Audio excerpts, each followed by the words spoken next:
So if you want to surf on a twin fin like a shortboard, you need to shrink your body. Well, not exactly shrink, but everything needs to work in a small, compressed, responsive, quick, and efficient manner. And why should you listen to me? Because most of my life I surf on a small, weak, and windy waves, but I managed to improve my surfing a lot thanks to riding a twin fin. So my first tip is more pressure on the tail and you won't fail. But what does it mean? Well, the twin fin truly gives us the speed we need, especially in smaller waves. But since it's a bit harder to turn or to pivot compared to a shortboard, because it has 2 fins and not 3 fins, and have a wider tail and not a narrow tail, we need to put some extra pressure on our back foot, especially when we're going for maneuvers like carves and, even more important, off the lips. At first you may find it challenging to put on this pressure because you're used to a shortboard tail.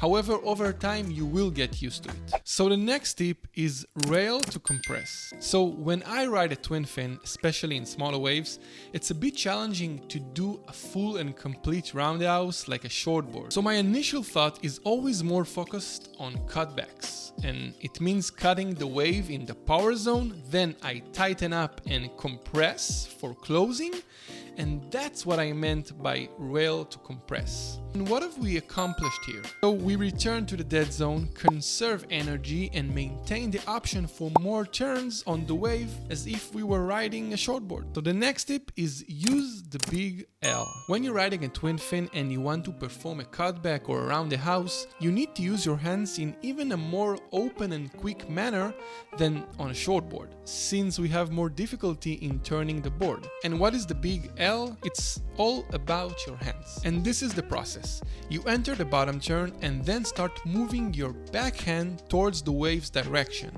while the front hand goes towards the wave's closure, creating an L shape.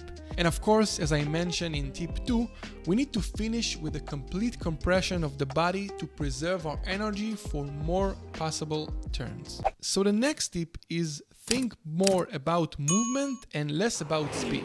You see, the real joy of surfing with a twin fin is the ability to generate speed with less movement than on a shortboard. So the default is you have more speed than on a shortboard, and all that's left is to perform in a faster and a quicker way, especially on smaller waves. By the way, I believe that many of the maneuvers I perform on a twin fin are better than those on a shortboard on those smaller days, like end sections of the lips and even floaters. And this is because I remain as low as possible on my twin fin. Like, I almost never release my knees completely, which gives me a lot of stability and power through my turns. So the last tip refers to the board I'm riding on in all of these videos. This is a modern twin fin by Superbrand, which is called the Siamese twin fin. And I really love this board, so I bought the exact same one, but only in red. This board is one of my favorites because it has a wide outline, making it super fast and a dream to paddle, especially in those smaller, weaker beach breaks that have to deal with almost daily. And what I appreciate the most here is that instead of relying on a trailer fin for drive and hold,